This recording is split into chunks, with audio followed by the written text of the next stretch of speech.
Olá, começa agora o JR Entrevista. O Congresso Nacional é o responsável por elaborar e aprovar leis, além de fiscalizar o Estado brasileiro.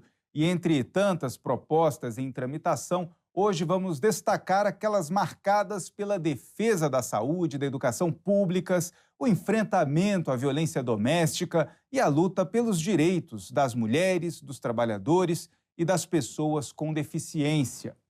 E para falar mais sobre esses assuntos, a gente convidou a senadora Zenaide Maia, do PSD do Rio Grande do Norte, que é procuradora especial da mulher no Senado. Seja muito bem-vinda ao JR Entrevista, senadora. Eu que agradeço, Yuri, essa oportunidade de dar visibilidade a essas pautas de uma importância fundamental.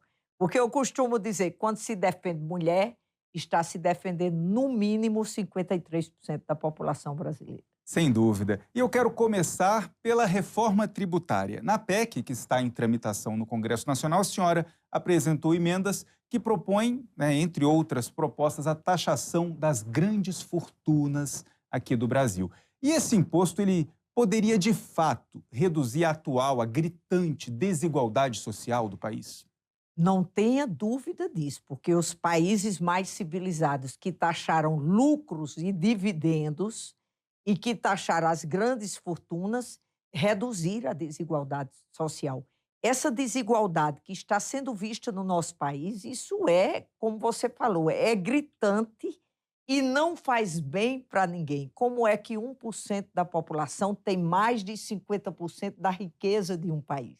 Mas nessa discussão toda, as críticas já vieram do outro lado, né? Por exemplo, a medida não geraria um efeito na arrecadação significativo para o país, não haveria mudanças estruturais, né, no Brasil, e isso ainda poderia provocar uma fuga de investimentos, porque essas pessoas que têm muito dinheiro poderiam levar esse investimento daqui para qualquer outro país. Como responder a isso? Olha, os países da OCDE só tem o Brasil e outro país africano, os países da OCDE. Eu estou dizendo aqueles que, inclusive, têm o país como os Estados Unidos.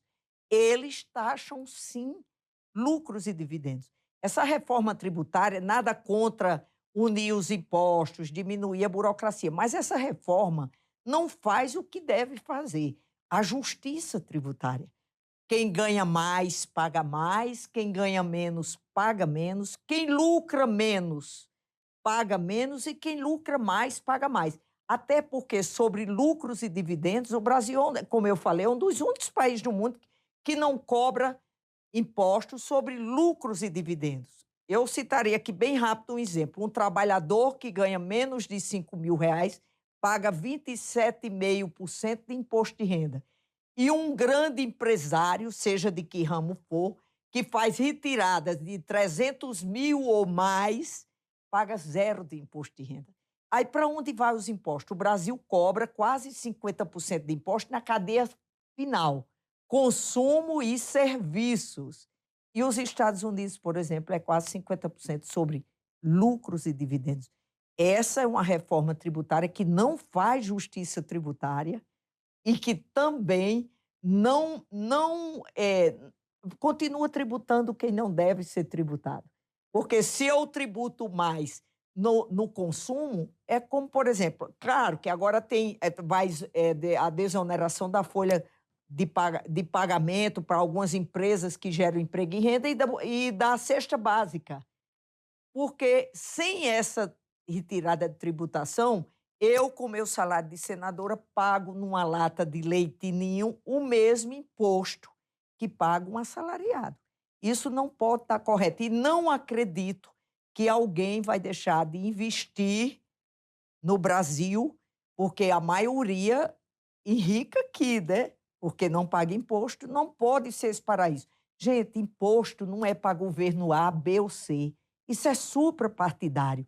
O imposto que o povo brasileiro paga é para educação pública, saúde pública e segurança pública, que a gente sabe que sem recursos não se faz esse tripé que é de uma importância fundamental para o povo brasileiro, né? Mas essa discussão, né, de grandes fortunas, de tributar lucros e dividendos das empresas, exatamente para tentar reduzir essa desigualdade tributária, né, o pobre do Brasil paga muito mais imposto, como a senhora acabou de falar, que o rico. Essa discussão tem 30 anos pelo menos. A senhora acha que chegou o momento, a senhora está otimista com esse avanço, com essa possibilidade de discutir isso no Congresso? A senhora acha que é possível aprovar de fato, neste momento, essa tributação? O que eu acho é que a gente tem que dar visibilidade à população. Você senta numa CMO, o que é que a gente está fazendo aqui? Informação é poder. O povo tem que tomar conhecimento para onde vai. Poucos brasileiros sabem que um orçamento de mais de 5 trilhões, quase 50% fica para pagar juros e serviços de uma dívida que nunca foi auditada, não é só nesse governo que saiu, em todos os outros.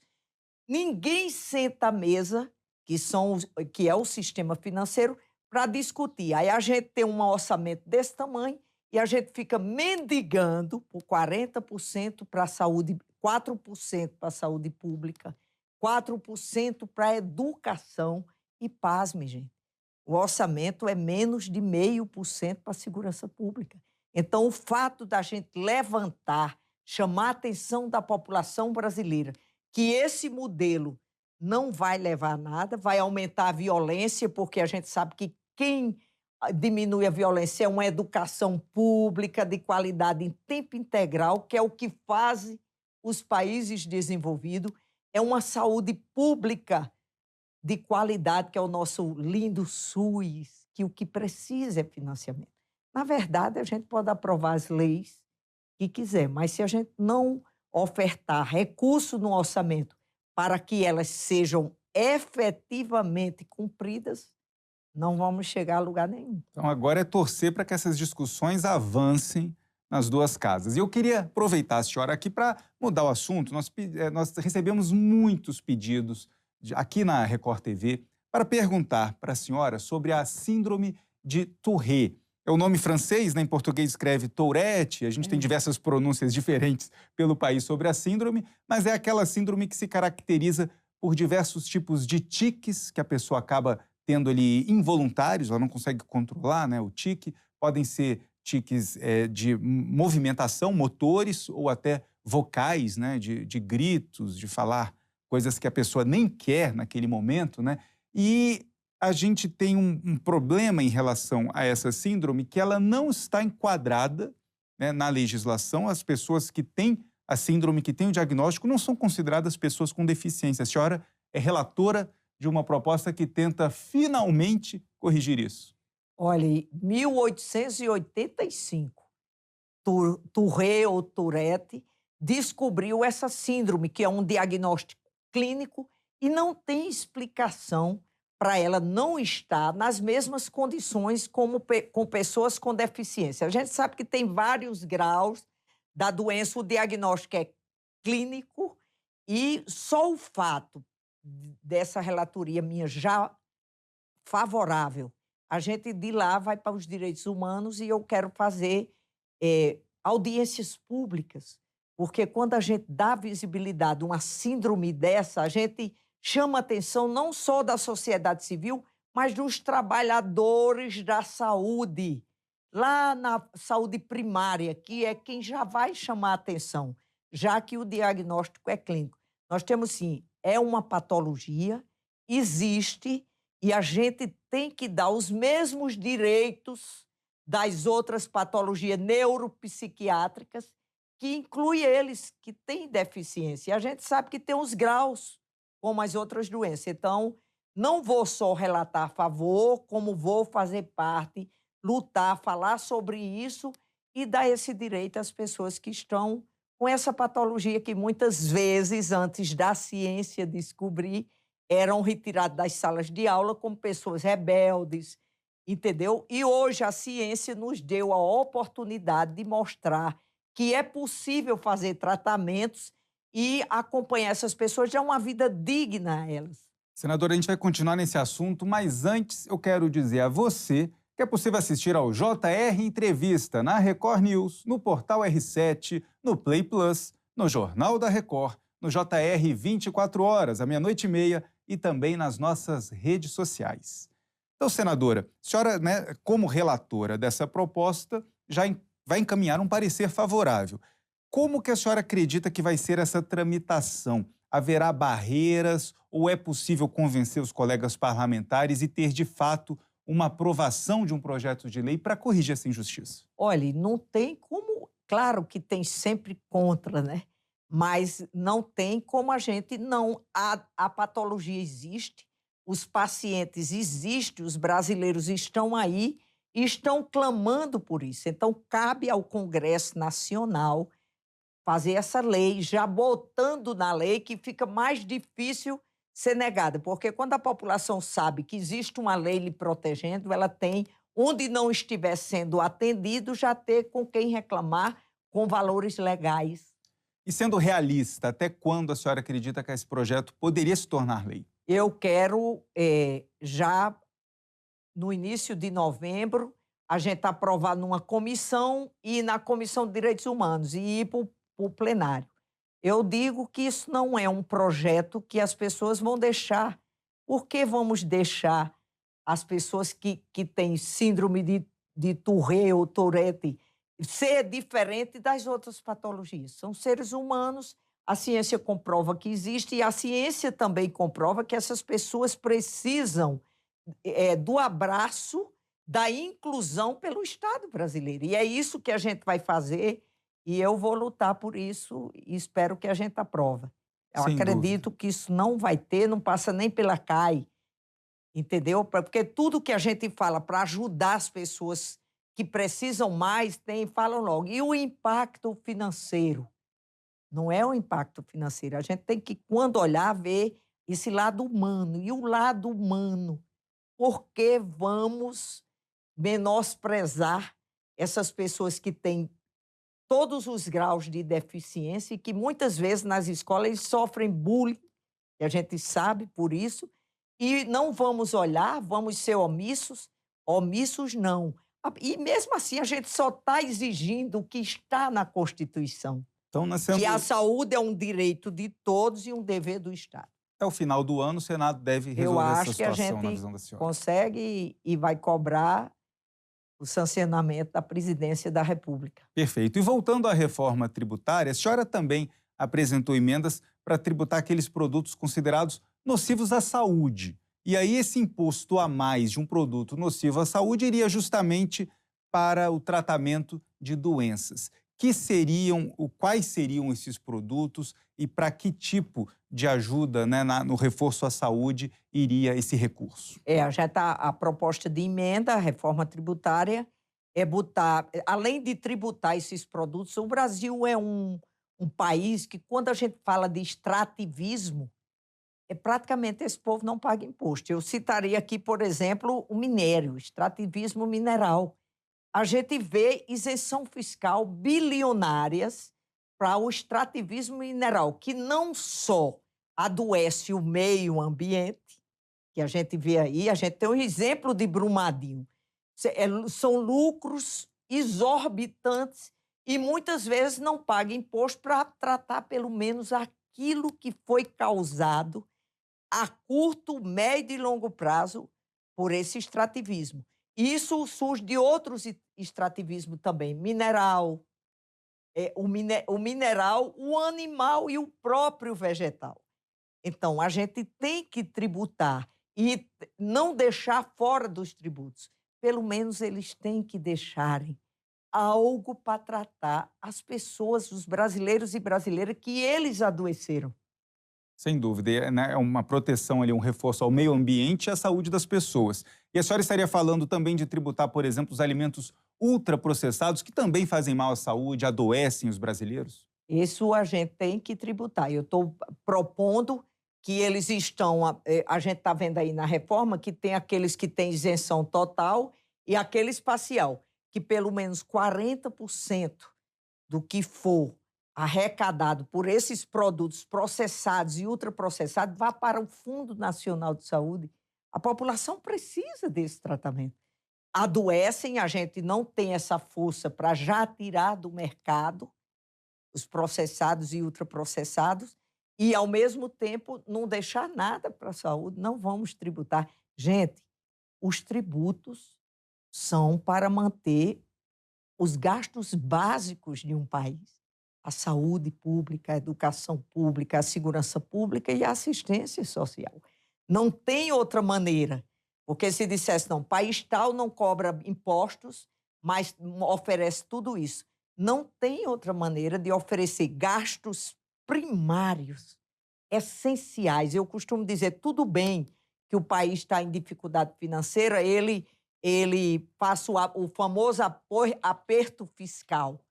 Mas nos gastos primários, nenhum país do mundo botou isso na Constituição, como o Brasil botou com aquela PEC do teto, ou seja, a emenda 95. Exato. E para encerrar o assunto reforma tributária, então, o pessoal fica muito preocupado em ouvir a senhora falando de imposto, em aumentar imposto em geral para a população. Nessa reforma, há uma garantia de que o valor total que a população já paga em impostos não vai ser aumentado ainda mais? Essa carga tributária não aumenta mais? Não, a gente não vai aumentar a carga tributária. Nós vamos cobrar de quem lucra e não paga nada. E se lucrar mais, minha emenda fala isso. O mínimo a gente botou. Tem as faixas, tudo em até tanto de lucro da empresa, tanto por cento, tem a variação. Ou seja, quem lucra pouco, paga pouco, porque atualmente quem lucra nesse país não paga nada, né? De imposto de renda. E quem lucra mais, paga mais. Até porque, por mais que se diga que o Estado é mínimo, as empresas precisam de segurança pública, de infraestrutura, estradas, rodovias, ferrovias, portos, aeroportos. É ou não é cobrado isso do Estado brasileiro? E eu acho correto. Agora, que quem explora, quem faz extrativismo nesse país, quem lucra... Por exemplo, eu citaria aqui, os senhores sabem que tem uma renúncia fiscal bilionária, que o valor econômico já mostrou, para os agrotóxicos? Entendeu? A gente importa e o Brasil não arrecada nada.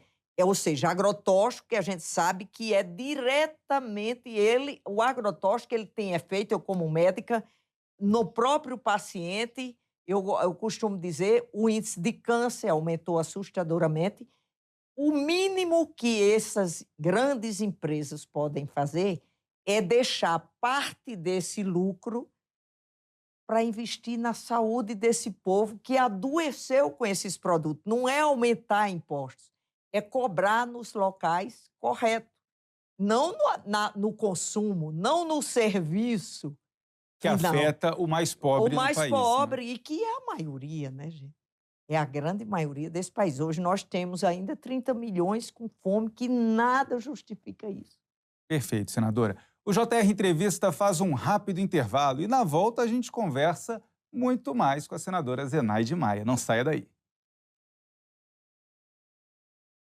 Estamos de volta com o JR Entrevista e aqui com a gente a senadora Zenaide Maia. Senadora, um dos projetos da senhora acabou dando origem à lei da igualdade salarial entre homens e mulheres. 3 meses depois da sanção presidencial, a senhora consegue ver uma maior valorização? É um projeto que deu certo? As mulheres estão, de fato, conseguindo reduzir essa desigualdade no ambiente de trabalho, ou ainda é um primeiro passo tímido, a luta ainda é muito maior? Olha, a luta é bem maior, Yuri. A gente sabe que isso vai ser o dia a dia, cada um dia um degrau. Mas que a lei é importante, porque o fato das mulheres saberem que não podem ser discriminadas.